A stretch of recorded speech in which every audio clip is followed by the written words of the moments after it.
ॐ हरिः ॐ श्री गुरुभ्यो नमः।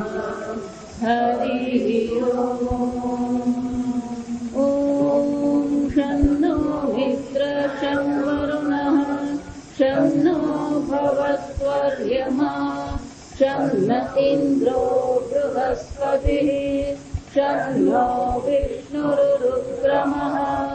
नमो ब्रह्मणे नमस्ते वायो त्वमेव प्रत्यक्षं ब्रह्मासि त्वमेव प्रत्यक्षं ब्रह्म वदिष्यामि ऋतं वदिष्यामि सत्यं वदिष्यामि तन्मामवतु तद्वक्तारमवतु अवतु माम् अवतु वक्तारम्।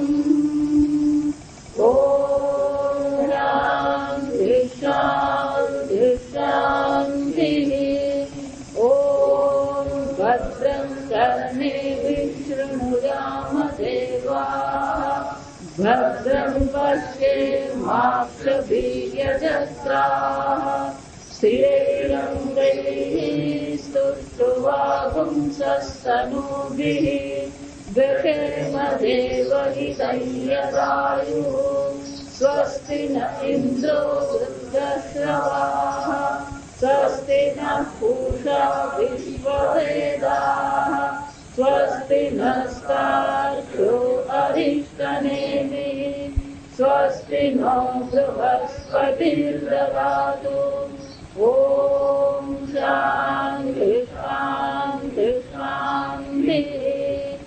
ॐ सहनावतु सहनौ भुनक्तु सह वीर्यं करवावहै तेजस्विनावधीतमस्तु मा विद्विषावहै। ॐ शान्ति शान्ति शान्तिः।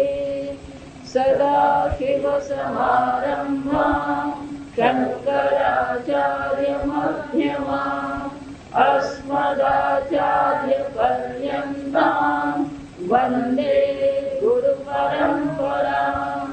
श्रुतिस्मृतिपुराणानाम् आलयं करुणालयं नमामि भगवत्पादम् शङ्करं लोकशङ्करम् शङ्करं शङ्कराचार्यं केशवं बादरायणं सूत्रभाष्यकृतौ वन्दे भगवन्तौ पुनः पुनः। ईश्वरो गुरुरात्मेति मूर्तिभेदविभागिने व्योमवद्व्याप्तदेहाय दक्षिणामूर्तये नमः। निधये सर्वविद्यानां विशदे भवरोगिणां गुरवे सर्वलोकानां दक्षिणामूर्तये नमः।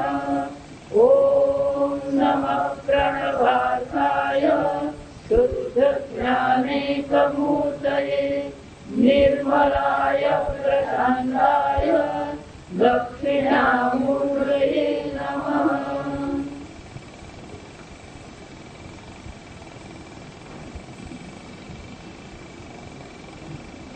चौथा प्रश्न में शू पूछवामां आव्युं पहला जोई लईए।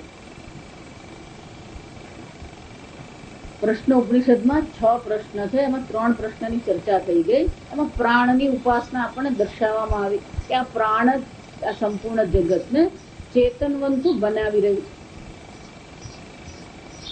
ए ज प्राण शू स्वयं परमात्मा छे तो तेने प्राण संघात छे।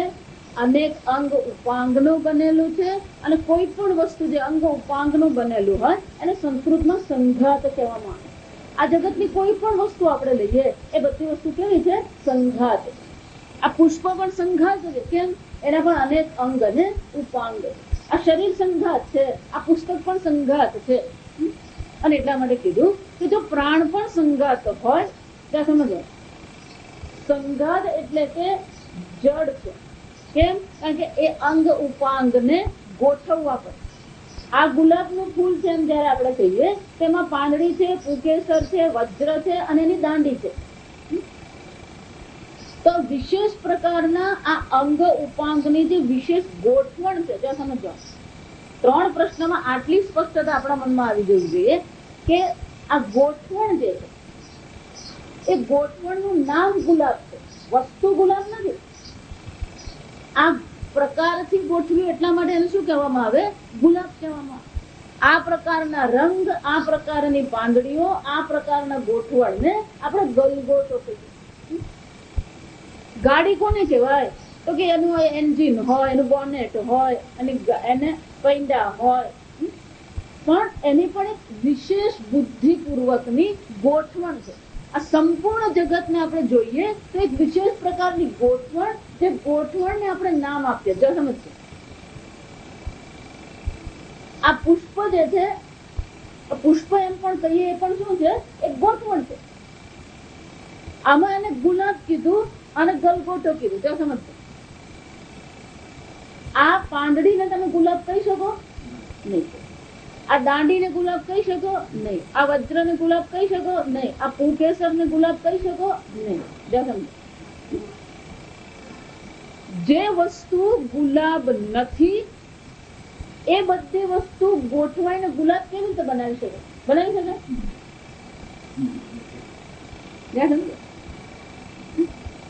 એટલે અહીંયા આ બીજા અને ત્રીજા પ્રશ્નમાં આપણે ચર્ચા કરી કે આ જગત સંઘાત છે. તમે આ ગલગોટો એમ કહી શકો? ધારો કે હું તમને એમ કહું, આ જો અમેરિકા બહુ મજાનો દેશ છે. તમે અમેરિકામાં તમે જાઓ ને, sugar without sugar, butter without butter, આ બધું મળે છે. મિલ્ક વિધાઉટ મિલ્ક એ મળે છે. વિચાર, તમે હસો છો પણ હકીકત છે. મિલ્ક વિધાઉટ મિલ્ક એટલે શું છે? પેલું સોયા મિલ્ક, એને શું કહેવાય? મિલ્ક ની તમે વ્યાખ્યા કરો તો શું કહેવાય? ગાય કે ભેંસ, બકરી કે ઊંટ, એના સ્તનમાંથી જે નીકળે એને આપણે દૂધ કહીએ. સમજજો, બધી અમેરિકા દેશ એવો છે એ બધી વ્યાખ્યા તમને બદલી આપે. શુગર વિધાઉટ શુગર, ત્યાં સમજજો, એનું શુગર આપણે એક વિશેષ ગોઠવણને, એક વિશેષ વસ્તુને નામ આપીએ, પણ એ વસ્તુ શોધવા જઈએ તો મળે. દૂધ કોને કહેવાય? પાણીને દૂધ કહેવાય. એમાં રહેલું પ્રોટોનને દૂધ કહેવાય, પ્રોટીનને દૂધ કહેવાય, એમાં રહેલું લેક્ટોને દૂધ કહેવાય. એ બધું ગોઠવાઈ ગયું વિશેષ પ્રમાણમાં, વિશેષ ટકાવારીમાં. એ જે ભેગું થયું એને આપણે શું કહીએ છીએ? દૂધ કહીએ. એ જ દૂધમાંથી પાણી ઉડી જાય એને શું કહેવાય? Milk powder. ચૂર્ણ બની ગયું, પાવડર બની ગયું. વળી પાછું એમાં પાણી નાખી દીધું, પાછું દૂધ બની ગયું. આપણું શાસ્ત્ર આપણને સમજાવવાનો પ્રયત્ન કર્યો છે કે જેને તમે આ જગત કહી રહ્યા છો, જેને તમે આટલી સત્યતા આપી રહ્યા છો, જેને માટે તમે મરી પડો, પેલા એ છે કે નહીં એ તો તપાસ કરો. જો વિચાર, આ શરીર પણ શું છે? મારું શરીર શું છે? તો વિચાર, આ તમારું શરીર છે, તમે બનાવ્યું. એટલે આ મારી જમીન એવું કહીએ ને, જમીન તમારી કે મકાન તમારું ક્યારે થાય? પેલો દસ્તાવેજ હોવો જોઈએ, પછી એની નોંધણી થઈ લીધી. જ્યાં દસ્તાવેજ બનાવેલો શરીરનો, વિચાર, આ શરીર તમે નથી બનાવ્યું, હકીકત. આ શરીર તમે વેચાતું લીધું નથી, એ પણ હકીકત છે. જો વિચાર, છતાં પણ બધા, જો એટલા માટે આપણને એવું લાગે ને, આ તો બધા બહુ બુદ્ધિશાળી. કેટલી બુદ્ધિશાળી વિચાર કરો. જે વસ્તુ છે જ નહીં એને તમે છે માનીને ચાલી રહ્યા છો, અને તમે શું માનો? કઠોપનિષદમાં શંકરાચાર્યજી, અરે યમરાજા કહે છે, પંડિતમ મન્યમાના. હા, બધા ક્યાં બેઠા છે? અવિદ્યાયામ અંતરે વર્તમાન. રહે છે અવિદ્યામાં, તો પોતાને માને છે શું? પંડિત. પંડિતમ મન્યમાના. હા, સ્વયં ધીરા. અમે તો બહુ ધીર વીર, સમાજમાં મને પૂછ્યા વગર કઈ થાય જ નહીં. તમે કઈ બુદ્ધિ ની વાત કરી રહ્યા છો? કઈ સમજ ની વાત કરી રહ્યા છો? અને એટલા માટે શ્રુતિ માતા કહે છે આ પ્રાણ પણ સંઘાત છે, જેમાંથી આ સંપૂર્ણ જગત ઉત્પન્ન થયું. પણ એ પ્રાણને પણ ઉત્પન્ન કરનારો કોઈ હોવો જોઈએ, કે સંઘાત છે અને બનાવનાર હોવો જોઈએ. સંહતાના પરાર્થત્વ સમજવાનું. સંહતાના, સંહત એટલે જેને ભેગું કરે, અંગ્રેજીમાં એસેમ્બલેજ કહેવાય. ભેગું કરવું, એસેમ્બલ. આ શરીર પણ એસેમ્બલ જ છે, એમ નહીં કોમ્પ્યુટર એસેમ્બલ. જો આ સમજો, આ ગાડી આ બધું બનાવે અને એસેમ્બલી લાઈન કહેવાય. બધું કેમ કે ગોઠવણ કરવી પડે. આ પ્રકારનું ગોઠવણ તો શરીર કહેવાય. આ પ્રકારનું ગોઠવણ જો એટલા માટે, જો વિચાર, આ ટેબલ છે ને, આ ટેબલ એમ તમે કીધું અને ઊંધું મૂકી દઉં તો એનું અર્થ શું થાય? ફક્ત ગોઠવણ નહીં, અમુક અવસ્થામાં હોય તો જ ટેબલ કહેવાય. એને ઊંધું મૂકવું તો ટેબલ કહેવાય. જો વિચારજો, મારું ટેબલ તૂટી ગયું, બહુ દુઃખી છું, પણ હું ફરક ન પડે. જો વિચારો, તમે કોને માટે દુઃખી થાવ છો? એટલે હું કહું કે પેલી દિવાલ, એ દિવાલ પર હવે એક તળ પડે ને બીજી તળ અહીંયા હૃદયમાં પડે. જો વિચાર, પેલા ગાડી પર હવે એક ઘસરકો થાય ને એટલે બીજો ઘસરકો ક્યાં થાય?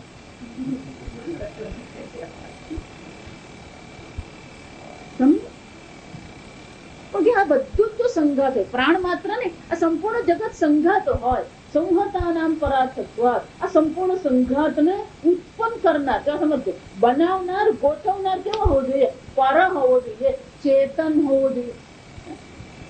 સમજો, અસ્થિ કશ્ચિત અપાર શક્તિ. આ ગલગોટાને આપણે જો બધી વસ્તુ, એને અંગ્રેજીમાં બહુ સરસ છે, ટેકન ફોર ગ્રાન્ટેડ, માની લીધું છે. આ ગલગોટો માની લીધું. પણ આ ગલગોટો કેમ છે, આ ગલગોટો બનાવવા પાછળ કેટલું જ્ઞાન છે, એનો આપણે વિચાર કરતા નથી. સમજો, અસ્થિ કશ્ચિત, આપણું શાસ્ત્ર શું કે છે? અસ્થિ કશ્ચિત અપાર શક્તિ. અપાર શક્તિ છે. વિચાર, સૂર્ય આપણને એમ લાગે ત્યાં સૂર્ય છે, સમજો, બધી વસ્તુ આપણે શું કરેલી? માની લીધેલી, વિચાર્યા વગર, સમજ વગર અપનાવી લીધેલું અને ટેકન ફોર ગ્રાન્ટેડ છે. પછી એને કોઈ મહત્વ નહીં. આ સૂર્ય એ તો ઉગી ગયો, આથમી ગયો. સૂર્ય કોને કહેવાય? જો આજકાલ જે લોકો ગભરાઈ રહ્યા છે, શાનાથી ગભરાઈ રહ્યા છે? ઓલો અણુ ધડાકાથી. આ સમજ, એક જ અણુ બોમ્બ ફાટે એમ શું થઈ જાય? વિના આવા કરોડો અબજો અણુ ધડાકા ક્યાં થઈ રહ્યા છે? જાતે જાતે જ થાય. સૂર્ય બનાવનાર કોઈ હોવો જોઈએ કે નહીં હોવો જોઈએ? સમજો.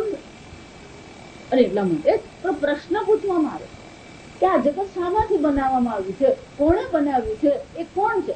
મને કહો ને પરમેશ્વર કેવા હશે, ક્યાં રહેતા હશે? જો આપણી સંસ્કૃતિ, આ ટ્વિંકલ ટ્વિંકલ લિટલ સ્ટાર બધું ભંગાર જ છે. ખોટું, પહેલેથી જ ખોટું જ્ઞાન આપે. ટ્વિંકલ ટ્વિંકલ લિટલ સ્ટાર, એ ટ્વિંકલ એ નથી ને લિટલ એ નથી. આ સમજતો,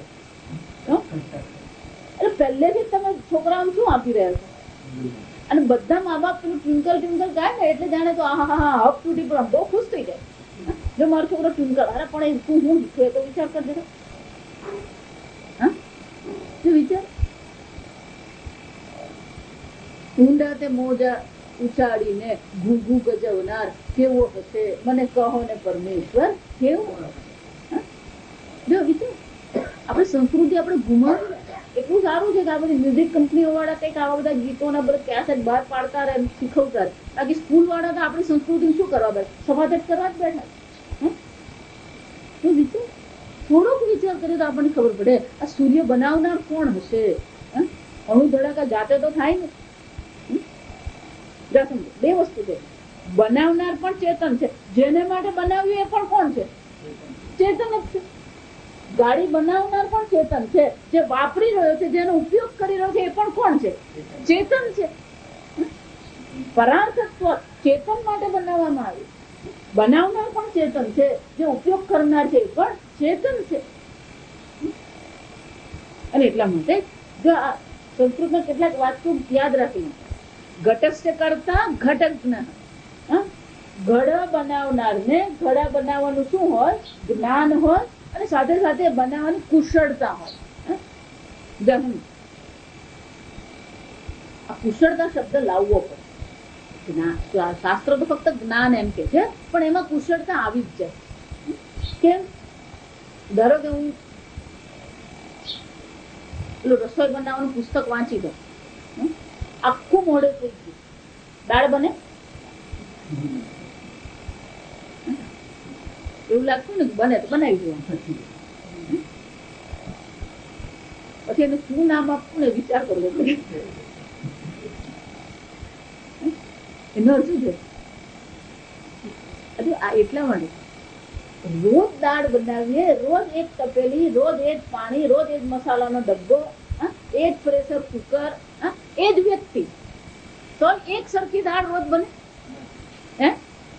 કોઈ એવો દાવો કરી શકે? મેકડોનાલ્ડ કરી શકે અમારું બર્ગર એવું જ હોય?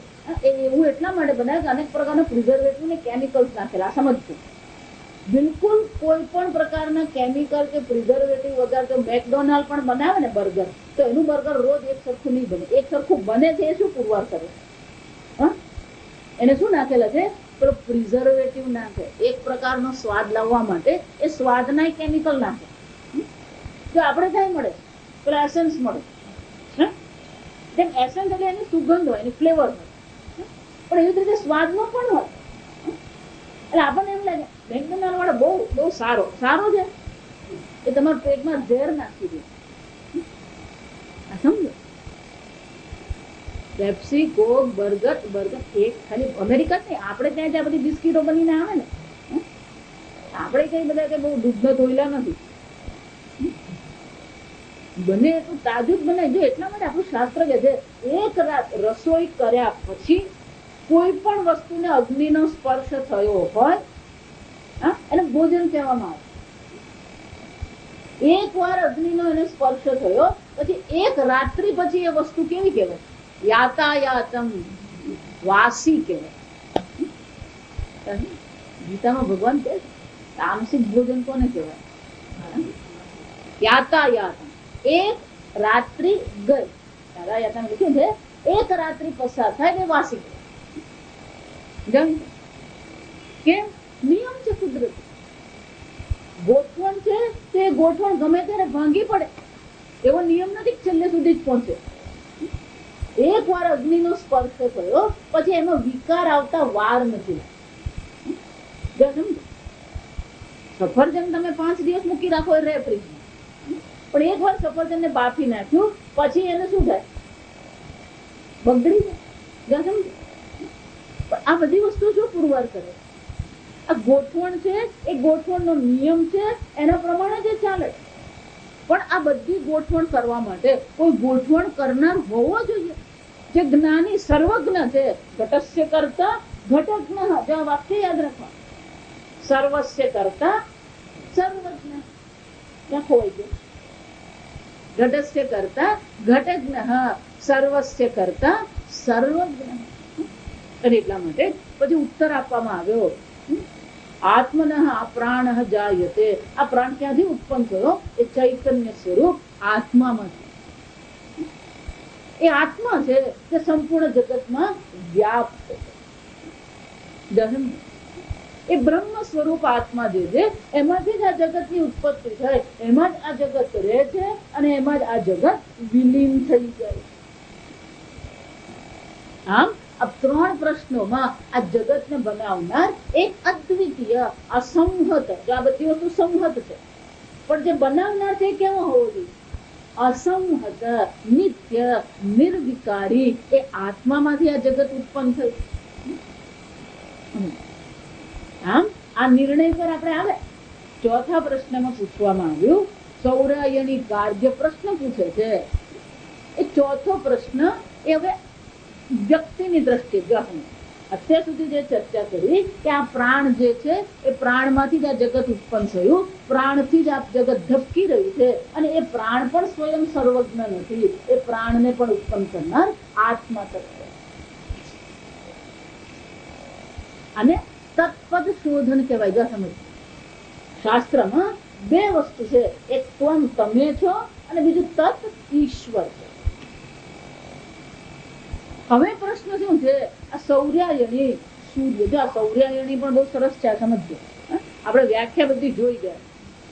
એ સૌરાયણી કોણ છે? તો કે જો જનક હોય એ જનકની પુત્રી જાનકી છે. દ્રુપદ છે, દ્રુપદનો પૌત્ર દ્રૌપદ છે, અને દ્રુપદની પુત્રી દ્રૌપદી છે. આ સંસ્કૃતની વિશેષતા. પછી એ જે પ્રત્યય લગાવવામાં આવે, એ નવો શબ્દ બનાવવામાં આવે, એ પ્રત્યયનો એક વિશેષ અર્થ હોય. એ અર્થ પછી ત્યાં રહે. સૌર્યાયણી એમ કીધું તો સૂર્યનો પુત્ર સૌર્ય થાય. પણ એનો પણ સૂર્યનો પુત્ર સૌર્ય થાય, એનો પુત્રને કહેવાય સૌર્યાયણી. એટલે સૂર્યના પૌત્રનું નામ થયું સૌર્યાયણી. પણ કે આ પ્રત્યેની બીજી વિશેષતા, કે કઈ વિશેષતા છે? કે હજી દાદા જીવંત હોય તો જ એને સૌર્યાયણી કહે.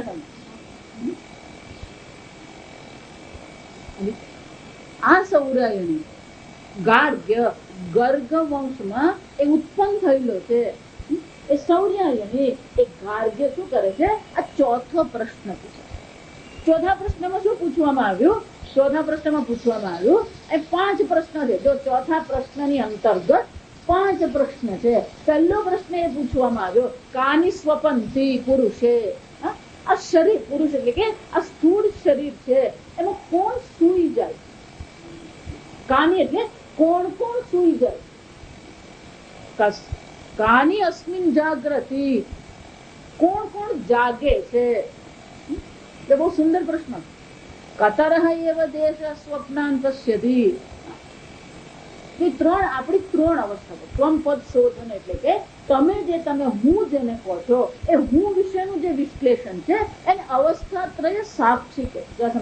તમે જે છે એ અવસ્થાત્રય સાક્ષી છે. પણ અત્યારે તમે એમ માનો છો હું શરીર છું, હું મન છું, હું ઇન્દ્રિય છું. તો એ તમારા વિશેનું જે વિશ્લેષણ છે એને અવસ્થાત્રય પ્રક્રિયા કહેવામાં. તો અવસ્થાત્રયનું આપણે ચિંતન કરવું હોય તો આ 5 પ્રશ્નોમાં અવસ્થાત્રયનું ચિંતન કરી શકીએ. પહેલો પ્રશ્ન એ પૂછવામાં આવે, કોણ સૂઈ જાય? તો સામાન્ય રીતે આપણે એમ પૂછીએ કોણ સૂઈ જાય છે? હું ઊંઘી ગયો, હું જાગ્યો. કાની સ્વપંથી કાની અસ્મિન જાગ્રત. આ શરીરમાં કોણ સૂઈ જાય છે? કોણ કોણ? જો કાની એટલે બહુવચન છે. શું શું? ખરેખર તો કાની એક નપુંસકલિંગ છે. એટલે શું શું સૂઈ જાય છે અને શું શું જાગે છે? એવો પ્રશ્ન પૂછ્યો. તો કે એ તો બધાને ખબર જ છે. જો શું ખબર છે? હું સૂઈ ગયો ને હું. એટલા માટે આપણે એક વસ્તુ યાદ રાખવાની, આ ઉપનિષદ છે, ઉપનિષદ પ્રમાણ છે. ઉપનિષદ શું છે? પ્રમાણ છે. આંખ પ્રમાણ છે. શાના માટે? દર્શન ક્રિયા. ચક્ષુરેન્દ્રિય દર્શન ક્રિયાનું પ્રમાણ. એ ચક્ષુરેન્દ્રિય દ્વારા તમે શું કરીશો? રૂપ અને રંગનું જ્ઞાન મેળવીશો. હું એમ કહું આ લાલ ગુલાબ છે, મને કેવી રીતે ખબર પડી? આંખ દ્વારા એ મેં જોયું.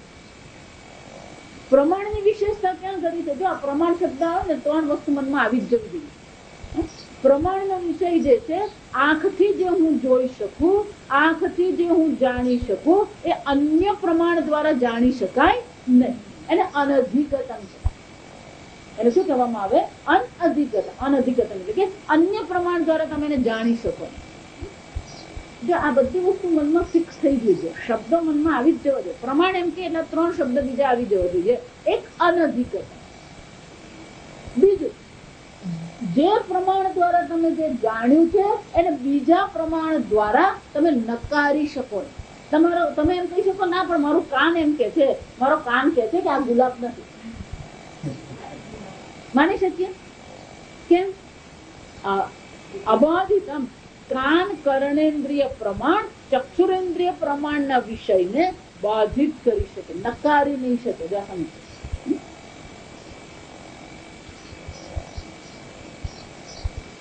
એટલું જ નહીં, આંખને જોવા માટે બીજા કોઈ પ્રમાણની મદદ લેવી પડે ને? સ્વતંત્ર શું કહેવાય? દરેક પ્રમાણ સ્વતંત્ર હોય, અનધિગતમ એટલે કે સ્પેશિયલાઇઝ, એના પોતાના વિષયમાં એ કેવું છે? સ્પેશિયલાઇઝ. અને અબાધિતમ બીજા પ્રમાણ દ્વારા એને આપણે નકારી શકીએ નહીં. અનધિગતમ, અબાધિતમ, સ્વતંત્ર. અહીંયા જે પ્રશ્ન પૂછવામાં આવ્યો એ પ્રશ્નનો ઉત્તર પણ આ જ પ્રકારથી હોવાનો. બીજા કોઈ પ્રમાણ દ્વારા તમે એને જાણી શકો. આ 5 પ્રશ્નોના જે ઉત્તર છે, જો કોઈ એમ માનતું હોય હું મારા તર્ક દ્વારા, મારી બુદ્ધિથી હું જાણી લઉં, તો પછી આપણને શાસ્ત્રની જરૂર. પ્રત્યક્ષેણ અનુમિત્યાવા યસ્તુ ઉપાયન વિદ્યતે. શાસ્ત્ર પ્રમાણ કઈ રીતે છે? તમારા પ્રત્યક્ષ પ્રમાણ દ્વારા, તમારા પરોક્ષ પ્રમાણ દ્વારા જે વસ્તુ તમે જાણી શકતા નથી એ વસ્તુને જાણવા માટે પ્રમાણ કોણ છે? શાસ્ત્ર પ્રમાણ. યસ્તુ વેદેન વિદંતિ, જેને વેદ દ્વારા જાણી શકાય. તસ્માદ વેદસ્ય વેદતા, એટલા માટે તો વેદની વેદતા. આ વેદ પ્રમાણ કેમ છે?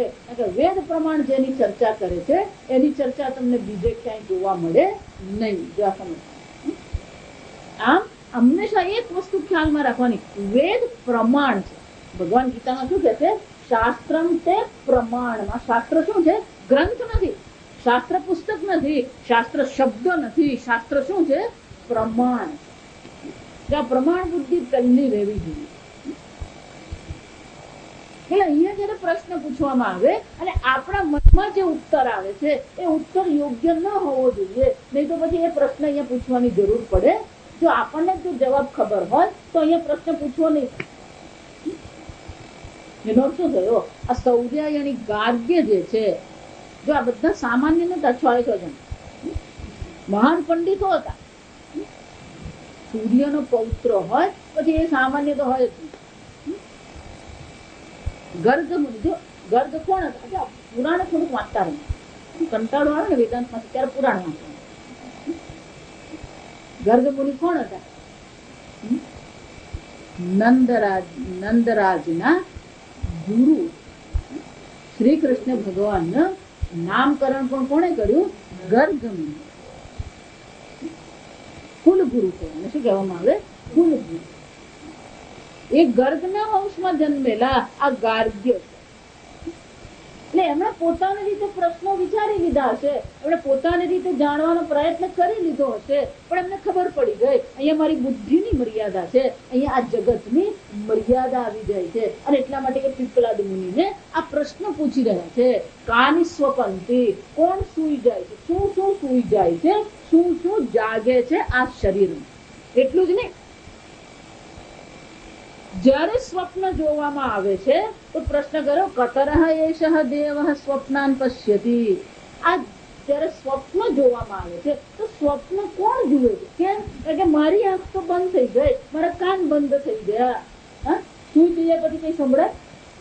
સુઈ ગયા પછી કઈ દેખાય ને? પણ જયારે આપણે સ્વપ્ન જગતને જોઈએ છે તો સ્વપ્ન જગતમાં બધું જ છે. આ શરીર, આમ ઇન્દ્રિયો અહીંયા શાંત થઈ ગઈ. પણ જયારે તમે સ્વપ્ન જુઓ છો ત્યારે સ્વપ્નમાં તમે શું જુઓ છો? ધારો કે જો અત્યારે આ 4 ધામ યાત્રાની સિઝન ચાલે, અત્યારે સિઝન શાની ચાલે? 4 ધામ. એટલે તમને પણ ઈચ્છા હોય 4 ધામ જવાની, તો બોલે 4 ધામ જવાનો પત્તો લાગતો નહીં હોય અને આડોશ પડોશમાં 2-4 જણા જઈ આવ્યા હોય, એ લોકો આ 4 ધામની વાતો કરે. એટલે પછી આપણે પણ એમને જે વાતો કરી હોય એને આધારે એક કલ્પના કરી લઈએ. આમ પર્વતો છે, પછી ફોટા લઈ આવ્યા હોય એટલે ફોટા જોઈએ અને આપણે પણ પોતાની કલ્પના કરીએ, આ બહુ સરસ પર્વતો છે, આપણે આવી રીતે બસમાં બેસીને જઈશું, આપણે બદ્રીનાથના દર્શન કરીશું. તો જ્યારે તમે સ્વપ્ન જુઓ છો અને સ્વપ્નમાં તમે શું જો છો? 3 વસ્તુ છે સ્વપ્નમાં, યાદ રાખજો. આ સ્વપ્નનું વિશ્લેષણ પણ શાસ્ત્ર જ આપણને કરી આપે. જ્યારે તમે સ્વપ્ન જુઓ છો તો એક સ્વપ્ન જગત છે, તમે પોતે ઉત્પન્ન કરેલું એક સ્વપ્ન જગત. ચાર ધામ એમ કીધું તો પેલું ઋષિકેશ છે, બસ છે, પર્વતો છે, વૃક્ષો છે, ગંગા નદી છે, એ સ્વપ્ન જગત. પણ એ સ્વપ્ન જગતનો અનુભવ કરવો હોય, એ સ્વપ્ન જગતને માણવું હોય તો તમને ત્યાં તમારું પોતાનું શું હોવું જોઈએ? સ્થૂળ શરીર અને સૂક્ષ્મ શરીર હોવું જોઈએ. અને એટલા માટે તમે પોતાને પણ સ્વપ્ન જગતમાં જુઓ છો કે નથી જોયું? સમજો, તમારું આ જ શરીર છે. વાળ સફેદ છે તો વાળ સફેદ જ હોય, રંગેલા હોય તો કાંઈ રંગેલા જ હોય. જો સમજો, ત્યાં કાળા નથી જાય. અહીંયા શ્યામ વર્ણ છે તો ત્યાં તમારું શરીર તમને કેવું દેખાવાનું? અહીંયા ડાયાબિટીસ છે તો ત્યાં પણ શું હોવાનું? ત્યાં ડાયાબિટીસ નીકળી નહીં જાય. દેખો, અહીંયા જેવું તમારું શરીર છે, તમારું મન છે, તમારી ઇન્દ્રિયો છે, તમને અઢી નંબર છે તો સ્વપ્નમાં પણ શું આવવાનું? એનો અર્થ શું છે? આ જ સ્થૂળ શરીર તમારું તમારા સ્વપ્ન જગતમાં તમે જુઓ છો. જો આ વિચારી, આ શરીર તો અહીંયા સૂતું છે, ઇન્દ્રિય અહીંયા શાંત થઈ ગઈ છે, એટલે તમારે ત્યાં સ્વપ્ન જગતમાં શું કરવું પડે? પેલું નવું શરીર જે સ્વપ્ન જગતનું શરીર છે, તો જાગ્રતનું તો શરીર અહીંયા છે, અને ત્યાં તમે એ શરીરમાં રહો છો. ને એવું નથી કે આ મારું શરીર એમ જોતા નથી. કઈ રીતે જુઓ છો? સ્વકાલે સત્યવદ્ભાત. જયારે સ્વપ્ન જોવામાં આવી રહ્યું છે ત્યારે એવું નથી કહેતા કે હું સ્વપ્ન જોઉં, તો ત્યાં તમારું સ્થૂળ શરીર છે, સૂક્ષ્મ શરીર છે. સમજો, આમ સ્વપ્ન જગત છે, તમારું પોતાની ઉપાધિ છે, દેહાદિ સંઘાત છે. પણ તમારો દેહાદિ સંઘાત આ સ્વપ્ન જગતને જોનારો એ સ્વપ્ન દ્રષ્ટા છે. અહીંયા પ્રશ્ન છે, કતરઃ એષઃ દેવઃ સ્વપ્નાન પશ્યતિ. કોણ સુઈ જાય છે, કોણ જાગે છે, અને કોણ દેવતા આ સ્વપ્ન જગત જુએ? કોણ આ સ્વપ્ન જુએ? કસ્ય એતત સુખમ ભવતી. સુઈ ગયા પછી આપણે બહુ નિરાંત નો અનુભવ. જો બધાને એટલે ઊંઘ ગમે, જ્યાં તક મળી જાય ને ઊંઘી જાય, મારે જોખું મારી જાય. એનો શું થયો? આ ઊંઘવામાં એ આનંદ છે. ઊંઘવામાં શું છે? આનંદ. એટલે કે છે આ આનંદનો જે અનુભવ છે, કસ્ય એતત સુખમ ભવતી. કોને આ સુખ નો અનુભવ થયો? આ તત્વબોધમાં આવશે, બધી વ્યાખ્યા આવશે. સ્વપ્ન જગત કોને કહેવાય, સુષુપ્તિ કોને કહેવાય. અહમ કિંચન જાનામિ સુખેન અહમ. હું કઈ બે વસ્તુ સ્વપ્ન સુઈ ગયા પછી શું છે? ગાઢ નિદ્રામાં આ બે અનુભવ. અહમ કિમપી ન જાને, મને કઈ ખબર નહીં. પણ એ તો ખબર છે, કઈ ખબર નથી એ તો ખબર છે.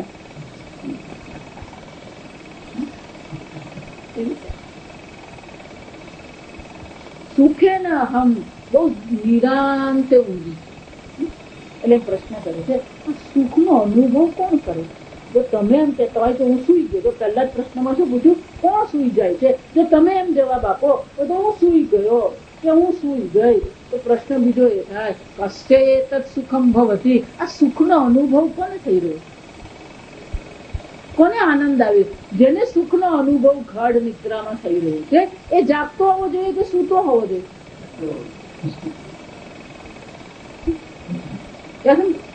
કસ્ય એતત સુખમ ભવતી. એટલું જ નહીં, તસ્મિન્નુ સર્વે સંપ્રતિષ્ઠા ભવંતી. જયારે આ તમે સુઈ ગયા ત્યારે આ તમારી ઇન્દ્રિયો, તમારા પ્રાણ, તમારું મન ક્યાં પ્રતિષ્ઠિત છે, ક્યાં સચવાયેલું રહે છે? કેમ કે જાગીએ ત્યારે પાછું શું છે? એનું દિલ્હી ફરવા જઈએ તો દિલ્હી ફરવા જઈએ પછી દિલ્હીમાં આપણે ફરવું હોય અને કોઈ ઘર બર ક્યાં શોધવા જવાનું, એટલે આપણે શું કરીએ? પેલા પ્લેટફોર્મ પર એ લોકો પેલા રાખેલા હોય તે આપણે ડિપોઝિટ કરીએ. આપણો સામાન શું કરે? લગેજ રૂમ, લોક રૂમ બરાબર. એટલે આપણે શું કરીએ, લોક રૂમમાં આપણો સામાન મૂકી દઈએ અને ચાવી લઈને પછી શું કરીએ, આખો દિવસ દિલ્હી ફરી આવીએ અને સાંજે 5 વાગે આવીને શું કરીએ, પકડીએ. એમ અહીંયા પૂછે છે આ લોક રૂમ કયો? કેમ? તમે સુઈ જાઓ, પછી છે શરીર, મન છે, બુદ્ધિ છે, ઇન્દ્રિય છે, કશું નહીં. જાગો ત્યારે પાછું એનું આવી ગયું. એટલે કે છે કસ્મિન્નું સંપ્રતિષ્ઠા. હા, આ કયા લોક રૂમમાં તમે આ બધું મૂકીને ઊંઘી ગયા અને પછી જાગો ત્યારે શું છે, પાછું કસ્મિન્નું. કેમ? એ જ શરીર, એ જ ઇન્દ્રિય, એ જ મન, એ જ જ્ઞાન. એવું નથી ઊંઘીને ઉઠ્યું એટલે પેલું જ્ઞાન થોડું થોડું ઘુસાઈ જાય, એવું છે? એનો અર્થ શું થાય, એ ક્યાંક સચવાયેલું હોવું જોઈએ. એને શું કહે છે, કસ્મિનનું ક્યાં આ બધી વસ્તુ સંપ્રતિષ્ઠા. હા, સારી રીતે પ્રતિષ્ઠિત રહે. મેં પ્રશ્ન પૂછ્યો અને એટલા માટે એનો ઉત્તર આપતા અહીંયા આગળ પીપલાદ મુનિ બહુ સુંદર ચર્ચા. તસ્મૈ સહોવાચ યથા ગાર્ગ્ય મરીચયઃ અર્કસ્ય અસ્તં ગચ્છતઃ સર્વા એતસ્મિन् તેજો મંડલે એકી ભવન્તિ તાહ પુનઃ પુનઃ ઉદયતઃ પ્રચરયન્તિ એવ. બહુ સુંદર છે કે હે ગાર્ગ્ય મરીચય યથા. યથા એટલે શું છે, જેવી રીતે. જ્યાં સમજ સુઈ જવાનું. પહેલો પ્રશ્નનો ઉત્તર હવે કયો હશે? પહેલો પ્રશ્ન કયો? કાની સ્વપંતિ. કોણ કોણ સુઈ જાય, શું શું સુઈ જાય. એટલે બહુ સુંદર પીપલાદ મુનિ એક દ્રષ્ટાંત દ્વારા આપણને સમજાવે. યથા, યથા એટલે કે જેવી રીતે. અર્ક, અર્ક એટલે સૂર્ય. જો અર્ક એટલે સૂર્ય. સૂર્યના અનેક નામ છે. મિહિર એટલે શું છે, સૂર્ય. અર્ક, વિવસ્વ, વૈવસ્વત, આ બધા સૂર્યના, વિવસ્વ અને સૂર્યનું નામ. એટલે અહીંયા સૂર્યને શું કીધું, અર્ક. મરીચય એટલે કે રશ્મિઓ, સૂર્યની જે રશ્મિઓ છે. એટલે કે જેવી રીતે આ સૂર્યની રશ્મિઓ જે છે, જ્યારે સૂર્ય અસ્ત પામે ત્યારે સર્વ રશ્મિઓ ક્યાં ઘડી પહોંચે, એક થઈ જાય છે સૂર્યમાં, એકી ભવંતિ. એટલું જ નહીં, જ્યારે સૂર્ય ઉદય પામે પુનઃ પુનઃ પ્રચરંતિ એવ. ફરી જયારે સૂર્ય ઉદય પામે ત્યારે બધી રશ્મિઓ ફરીથી શું થાય છે, પ્રચરંતિ, પ્રસાર પામે. જો આ પૃથ્વી પરથી આ દ્રષ્ટાંત પછી બધી રીતે લેવાનું નહીં. કેમ? કારણ કે ખરેખર બધી રશ્મિઓ સૂર્યમાં પહોંચી નથી જતી, ફરીથી પાછી બહાર નીકળતી નથી. સૂર્ય તો શું છે, સ્વપ્રકાશ. પણ આ પૃથ્વી પર આપણે રહેતા હોઈએ તો આ બે પ્રસંગ છે. જો સમજ, એક સૂર્યોદયનો છે, એક અને બીજો શું છે, સૂર્યાસ્ત. તો સૂર્યોદય વખતે જયારે આપણે જોઈએ છે તો આપણને એવો અનુભવ થાય કે જાણે કે બધા સૂર્યનો જે પ્રકાશ છે એ જાણે કે સૂર્યમાં શું થઈ રહ્યું છે, વિલીન થઈ રહ્યું. અસ્ત વખતે આપણે શું લાગે કે જાણે કે બધો પ્રકાશ ક્યાં પહોંચી ગયો, સૂર્ય. જયારે સૂર્યોદય થાય ત્યારે ફરીથી એ બધો પ્રકાશ શું થાય છે, ફેલાઈ જાય. જો પ્રચરંતી એટલે ફેલાઈ જાય. જેવી રીતે સૂર્યાસ્ત થાય ત્યારે સૂર્યની બધી રશ્મિઓ સૂર્યમાં એકીભૂત થઈ જાય છે. જ્યારે સૂર્યોદય થાય ત્યારે એ બધી રશ્મિઓ પ્રચાર પામે એટલે કે પ્રસરે છે, ફેલાય છે. ભાઈ તત્સર્વ પરે દેવે મનસી એકી ભવતી. અને એ જ રીતે આ એક મન જે છે, જે દેવ છે, દેવ એટલે કે જે ચૈતન્ય સ્વરૂપ છે, જે સ્વપ્રકાશ છે, એ મનમાં જો વિચાર. એનો અર્થ શું? જયારે તમે સુઈ જાઓ ત્યારે બધી વસ્તુ ક્યાં ઘડી થઈ જાય છે, મનમાં એક થઈ જાય. તે નહીં એષ પુરુષ. એ જ છે, જો સમજો, એ જ મનમાં બધું એક થઈ ગયું. વળી પાછા જાગ્યા ત્યારે મનમાંથી એ બધું પાછું ફેલાય છે. અને એને કારણે એને જ કારણે જો અહીંયા પ્રશ્ન એવો પૂછવામાં આવ્યો, કોણ સુઈ જાય છે, ત્યાં સમજો. પણ ખરેખર અહીંયા ચર્ચા કોની છે, જાગ્રત અવસ્થાની ચર્ચા. પ્રશ્ન એવું પૂછ્યું કોણ સુઈ જાય છે, પણ અહીંયા આગળ ચર્ચા કોની કરવામાં આવી છે, જાગ્રત અવસ્થાનો પ્રશ્ન. અને એટલે કે છે આ જ મન જયારે ફરીથી જાગે છે ત્યારે શું થાય છે, પુરુષ શૃણોતિ. પણ જ્યારે એ મન સૂઈ ગયું ત્યારે શું થાય છે? તે નહીં એટલે કે તેને જ કારણે એ મન જ્યારે એકીભૂત થઈ ગયું, બધી ઇન્દ્રિયો જ્યારે મનમાં સમાહિત થઈ ગયેલી હોય ત્યારે શું થાય છે? ન શુનોતિ, ન પશ્યતિ, ન જિઘ્રતિ, ન રસયતે, ન સ્પૃશતે, ન અભિવદતે, ન આદત્તે, ન આનંદયતે, ન વિસૃજ્યતે, ન નેયાયતે, સ્વપતિ આચક્ષ. બહુ સુંદર વર્ણન. બધા ઇન્દ્રિયો મનમાં એક થઈ ગઈ. પછી શું કહેવામાં આવે છે? આચક્ષ એટલે આ પ્રકારથી એનું વર્ણન કરવામાં આવે. એ સાંભળતો નથી, એ સૂંઘતો નથી, એ જોતો નથી, એ સ્પર્શ કરતો નથી, એ સ્વાદ ગ્રહણ કરતો નથી, એ ન અભિવદતે, એ બોલતો નથી, ના આદત્તે, એ કઈ ગ્રહણ કરતો નથી, ન આનંદયતે, એ ખુશ પણ થતો નથી, દુઃખી પણ થતો નથી, ન વિસૃજતે, એ કોઈ વસ્તુનો ત્યાગ પણ કરતો નથી, ન યેયાયતે, એ ક્યાંય જતો પણ નથી. એનો શું થયો?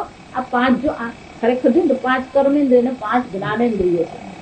શબ્દ, સ્પર્શ, રૂપ, રસ અને ગંધ નથી, એનું ગ્રહણ થતું નથી. એટલું જ નહીં, 5 કર્મ પણ થતા નથી. આદત્તે એટલે હાથથી આપણે કંઈક ગ્રહણ કરીએ. નેયાયતે એટલે કે ઈયાયતે એટલે કે ચાલે છે, જાય છે ક્યાંક. પગ પણ અહીંયા કર્મેન્દ્રિય કામ કરતી નથી. ન આનંદયતે, કોઈ આનંદનો અનુભવ કરતો નથી. ન અભિવદતે, એ વાણી દ્વારા કઈ બોલતો પણ નથી. ન વિસ્તૃજતે, કોઈ વસ્તુનો ત્યાગ પણ કરતો નથી, કોઈ વસ્તુ પકડતો. આમ 5 કર્મેન્દ્રિય, 5 જ્ઞાનેન્દ્રિય જયારે પુરુષ સૂઈ જાય છે ત્યારે મનમાં એક થઈ જાય. પછી એ 5 કર્મેન્દ્રિય, 5 જ્ઞાનેન્દ્રિય કર્મ કરતી નથી. આ જે અવસ્થા છે એને શું કહેવામાં આવે? સ્વપતિ ઇતિ આચક્ષતે. એ સૂઈ ગયો છે, તું એને હેરાન નહીં. આચક્ષતે એટલે કહેવામાં, શું કહેવામાં આવે? એ સૂઈ ગયો. એટલું જ નહીં, પછી શું પ્રશ્ન પૂછવામાં આવ્યો? કોણ કોણ સૂઈ જાય છે? આ ઇન્દ્રિયો સૂઈ જાય છે. કાની એસ્મિન જાગૃતિ, કોણ કોણ જાગે? જયારે સૂઈ ગયા હોય ત્યારે બધી જ વસ્તુ સૂઈ ગઈ છે. બધું જ સૂઈ જાય એમ કોણ? તો પ્રાણે સૂઈ ગયા. પ્રાણ સૂઈ ગયા તો પછી શું છે? ઉપર જ આંખ ખુલે. એટલે શું કે છે? પ્રાણાગ્નય એવ એતસ્મિન પૂરે જાગૃતિ. એ સૂઈ ગયા પછી આ પ્રાણ શું કરતા રહે છે? જાગતા રહે. પ્રાણ ચાલતા રહે. જો એટલા માટે આપણે ખાઈને સૂઈ જઈએ, પેલો સમાન વાયુ કામ કરતો રહે છે, એટલે સવારે પેલા ભૂખા વરુની જેમ ઉઠીએ. એનો અર્થ શું થાય? તમે સૂઈ ગયા, ઇન્દ્રિયો સૂઈ ગઈ, પણ પ્રાણ શું કરતા રહે છે? પોતાની પ્રવૃત્તિ કરતા. પ્રાણ ચાલતા રહે. જો આ સમજ, પ્રાણ જાગતા રહેવા દે તો આપણે મરી જઈએ. કેમ? પેલું આ વ્યાન વાયુ છે પ્રાણ. હૃદય એટલે વ્યાન વાયુ છે, જઠરાગ્નિ એટલે સમાન વાયુ છે, આ શ્વાસ એટલે પ્રાણ વાયુ છે. કિડની પણ એનું કામ કરતી રહે, અપાન વાયુ છે. એટલે શું કરતું રહે? એ સફાઈ કામ કરતું રહે. જો રાત્રે તમે 6 કલાક ઊંઘો ને, રાતની 6 કલાકની ઊંઘમાં આજે મોટા મોટા શહેરોમાં એટલી બધી ટ્રાફિકની સમસ્યા, એટલે ત્યાં આ નગરપાલિકા વાળાને સફાઈ કરવી હોય ને તો સફાઈ કરવાની બહુ મુશ્કેલી પડે. દિવસના જો સફાઈ કરવી હોય તો શું થાય? અશક્ય બને. એટલે દરેક શહેરોમાં હવે શું કરવામાં આવે? રાત્રિ સફાઈ કહેવાય. શું કહેવામાં આવે? રાત્રિ સફાઈ. રાત્રિ સફાઈ એ નવો આઈડિયા નથી. ભગવાન કહે છે હું વર્ષોથી કરતો આવ્યો. તમે રાત્રે સૂઈ જાઓ ત્યારે આ શરીરમાં જેટલા કઈ ભંગાર ભેગા થયા હોય, કચરો ભેગો થયો હોય, એ બધાનો શું કરવામાં આવે? નિકાલ કરે. જો એટલા માટે રાત્રિની ઊંઘ બહુ જ જરૂરી. જો હમણાં કેનેડામાં એક ભાઈને ઉઠી, એને પેલું આપણે જઈએ ને ત્યાં પૈસા કમાઈએ ને શાંતિથી રહીએ ને બધું, એ લોકો એમ કહેતા રહે કે આપણે અહીંયા ઘડી પક્ષપાત કરતા રહીએ. ત્યાં ઓછો કઈ પક્ષપાત નથી. એટલે પેલા ભારતીય હોય ને એટલે આ લોકોને ખબર કે આને ગરજ છે નોકરી, એટલે પછી બિચારાને ગરજ હોય ને પછી એને રાત્રિ જ આપે છે, નાઇટ શિફ્ટ આપે. પેલા ભાઈને બિચારાને મહિનામાં અઠવાડિયું દિવસના કામ કરવાનું, 3 અઠવાડિયા શું કરવું પડે? Night duty. અન્યાય કરે પણ આપણે ચલવી લઈએ છીએ પૈસાના નામે ને સુખને નામે ભોગને નામે. પછી તે ભાઈની એવી દશા થઈ કે એને ઊંઘ જ નહીં આવે. 55 વર્ષનો એક ભાઈ છે, એને ઊંઘ આવે. પછી તો એને પેલા ડોક્ટર પાસે જવું પડ્યું. ડોક્ટર પર સાયકોલોજીસ્ટને બતાવ્યું આ કેમ થાય. પછી સાયકોલોજીસ્ટ સર્ટિફિકેટ આપે કંપનીને આપવા માટે કે તમે આને આ વ્યક્તિ 10 દિવસથી વધારે રાત્રે કામ કરી શકે એવી શક્તિ એનામાં રહી નથી. એટલે કંપની બધું વિચાર કેમ કે રાત્રે ઊંઘ, દિવસના તમે ગમે એટલું ઊંઘી જાઓ પણ આ શરીર જે છે એ સફાઈ કામ ક્યારે શરૂ કરે? રાત્રે તમે સૂઈ જાઓ. એટલા માટે આપણું શાસ્ત્ર પણ કહે છે વહેલા સૂઈ જાય વહેલા ઉઠે, સુખમાં રહે શરીર, મન બુદ્ધિ ને ધન વધે, બળ બુદ્ધિ ને ધન વધે. કેમ કે આ શરીરમાં તો સફાઈ નહીં થાય, કચરો ભેગો થતો રહે તો શરીરનું કાર્યમાં પછી શું પડે? મુશ્કેલ પડે. એટલા માટે આ ઊંઘવાનું પણ જરૂરી છે. 7 કલાક આપણે ઊંઘીએ ને એ સારામાં સારી છે. શરીર શું કરી દે? બધું રાત્રે સફાઈ કામ કરીને. આજે અમેરિકામાં બધું જાત જાતનું એ લોકો સંશોધન કરતા હોય. એ લોકોએ જોયું જે લોકોને આ તકલીફ છે, ઊંઘની તકલીફ છે કે સ્મૃતિ શક્તિ પ્રોબ્લેમ છે, એ લોકોએ જોયું જે લોકોની ઊંઘ યોગ્ય નહીં હોય એનો વ્યવહાર, એનું ચિંતન, એની વાતો, એનો વિચારો આમાં બહુ મુશ્કેલી હોય.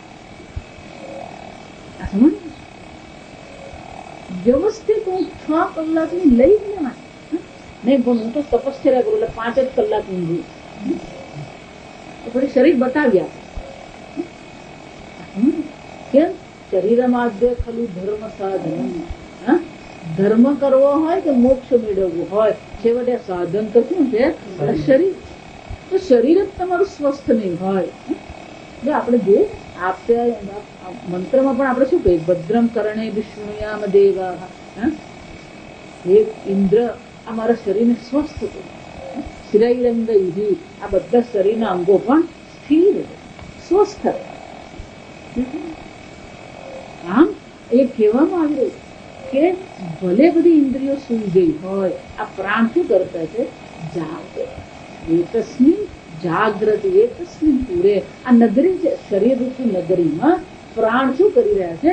જાગી રહ્યા. પછી અહીંયા આપણને એ વૈદિક કાળનો દ્રષ્ટાંત આપે છે.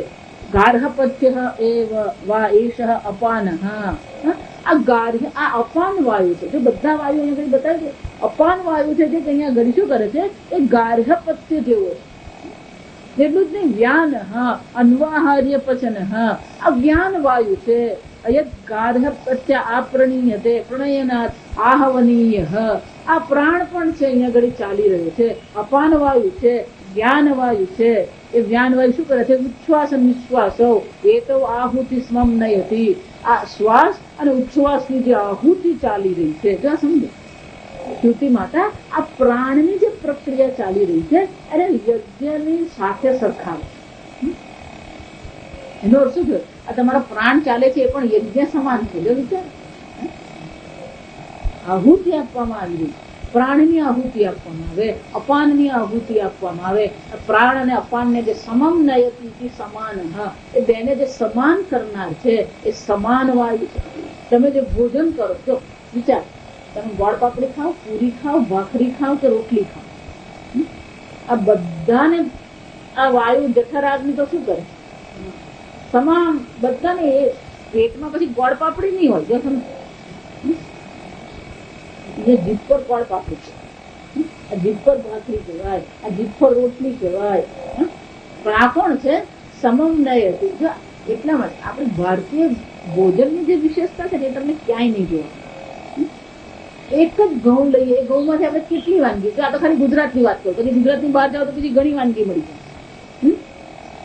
રોટલી બનાવીએ, પૂરી બનાવીએ, ભાખરી બનાવીએ, થેપલા બનાવીએ, ગોળ પાપડી બનાવીએ, જો વિચાર, કંસાર બનાવીએ, લાપસી બનાવીએ, લાડવા બનાવીએ. પેટની દ્રષ્ટિએ તો બધું કેવું છે? પેટે જો છે આ ઘઉં નો લોટ મારા પેટમાં આવ્યો, તમામ નહીં. તમે શાકભાજી ખાઓ કે પાઉંભાજી ખાઓ કે બર્ગર ખાઓ, એ તો શું જોઈએ?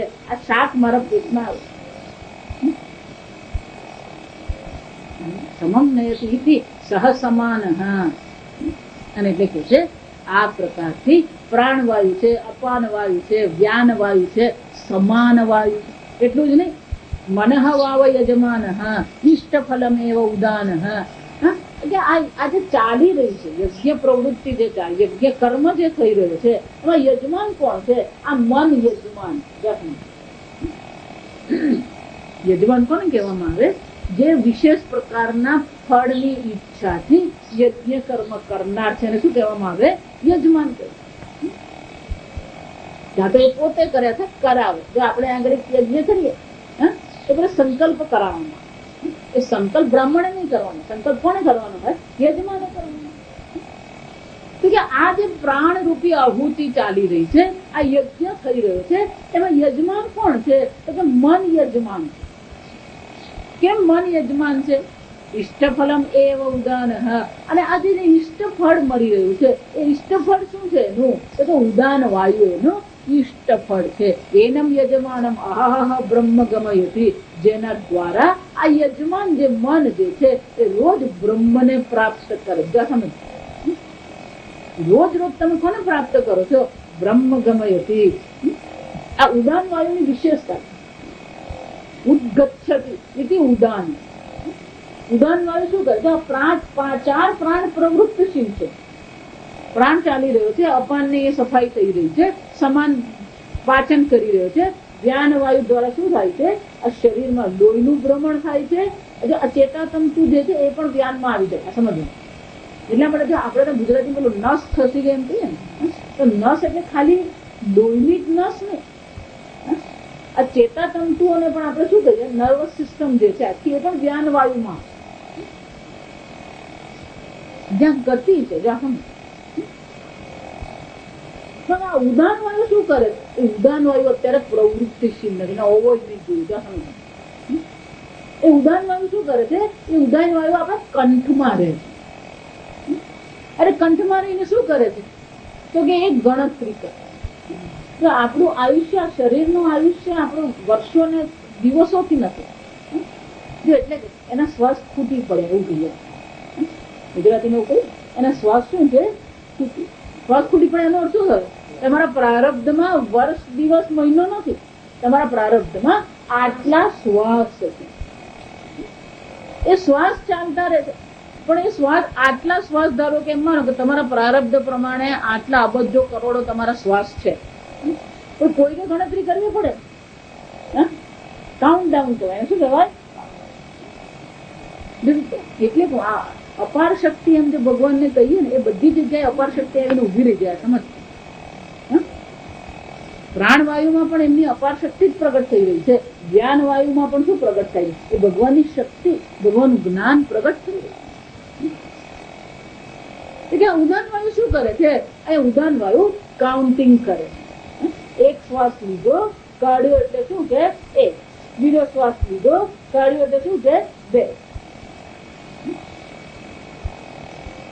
એટલે કે છે કે ઉદાન વાયુ શું કરે છે? અને ક્યાંક આ જીવ જે છે એ જીવને આ શરીરમાંથી એ બહાર કાઢે છે. રોકેટ જેવું કામ કરે. રોકેટ કોને કહેવામાં? જો આપણે એવું લાગે આવું ઊભું હોય ને એમ રોકેટ, એ તો આકાર છે. જો સમજ, કાર્યની દ્રષ્ટિએ રોકેટ કોને કહેવામાં આવે? આ સૂર્ય, આ પૃથ્વી જે છે એનું ગુરુત્વાકર્ષણ બળ છે. દરેક વસ્તુ ગુરુત્વાકર્ષણ બળને કારણે પૃથ્વી પર જ રહે છે. કોઈક વસ્તુને આ ગુરુત્વાકર્ષણ બળથી બહાર લઈ જવું, તો ગુરુત્વાકર્ષણથી એને બાજુ એટલા માટે તમે જુઓ ને તો આપણે એમ કહે ને પેલો ઉપગ્રહ ચડાવે. ઉપગ્રહ આ રૂમ જેવડો જ હોય, ઉપગ્રહ રૂમ જેવડો હોય. તો સમજજો, તો પેલું રોકેટ 10 માળના બિલ્ડિંગ જેવું હોય. કેમ? રોકેટનું કામ શું છે? આ ઉપગ્રહને પૃથ્વીના ગુરુત્વાકર્ષણ બળથી અલગ કરીને શું કરવાનું? ઉપર લઈ જવાનું. એટલે રોકેટ કહેવાનું. એ રોકેટ શું કરે? એકલા બળથી એ શક્તિ ઉત્પન્ન કરે. એ શક્તિ એને શું કરે? ઉપર ફેંકે. પછી ઉપર ગયા પછી દિશા બદલવી હોય તો આ બાજુનું રોકેટ કરે એટલે શું થાય? એટલે થ્રસ્ટ કહેવાય, અંગ્રેજી થ્રસ્ટ કહેવાય. થ્રસ્ટ એટલે ધક્કો લાગે. એટલે આમ જતું હોય રોકેટ, પછી આ બાજુનું જો રોકેટ છૂટે પાછળથી એટલે શું થાય? એ આ બાજુ વળી જાય. ઘણી બધી ગણતરી છે. તો આ ગુરુત્વાકર્ષણ બળથી મુક્ત કરવા માટે કોનો ઉપયોગ કરવામાં આવે? રોકેટનો ઉપયોગ કરવામાં આવે. એ જ રીતે આ શરીરમાં જીવ જ્યારે રહે છે તો એ જીવ પોતાના પ્રારબ્ધ, પોતાના કર્મને કારણે આ શરીરમાં ટકી રહે છે. પણ જયારે જવાનો વખત આવે ત્યારે જીવને આ શરીર સાથે આસક્તિ થઈ ગઈ. એ પેલું જીવ જવા તૈયાર નહીં થાય. તેને પેલું રોકેટનું બળ આપવું પડે. એ કોણ આપે? ઉડાન વાયુ. ઉડાન વાયુ શું કરે? એને આ શરીરની બહાર ફેંકે.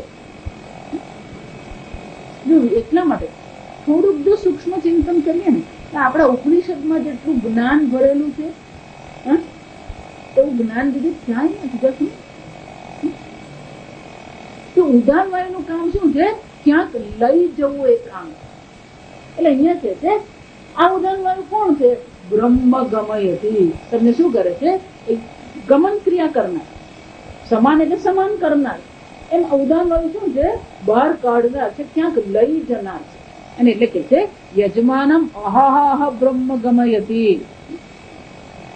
આ યજમાન જે છે એને રોજ રોજ આ ઉદાન વાયુ શું કરે છે? એ બ્રહ્મની સુખની પ્રાપ્તિ કરાવે છે. સતા સંબંધો ભવતી.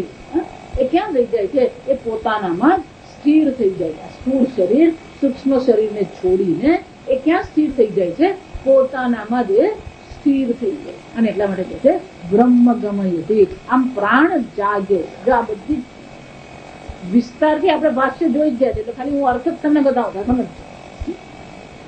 આમ કોણ જાગે છે એનો પ્રશ્નનો ઉત્તર આપતા શું કીધું?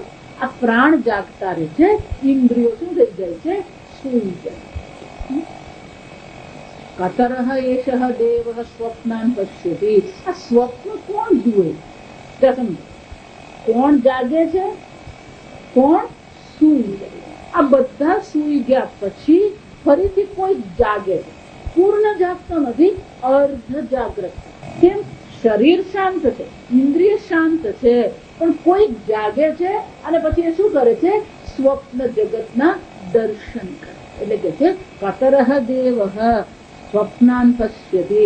એટલે કે છે અત્ર એષઃ દેવઃ સ્વપ્ને મહિમાનમ અનુભવતી. અહીંયા જોઈ આ સ્વપ્નની ચર્ચા. આ સ્વપ્ન કોણ જુએ છે?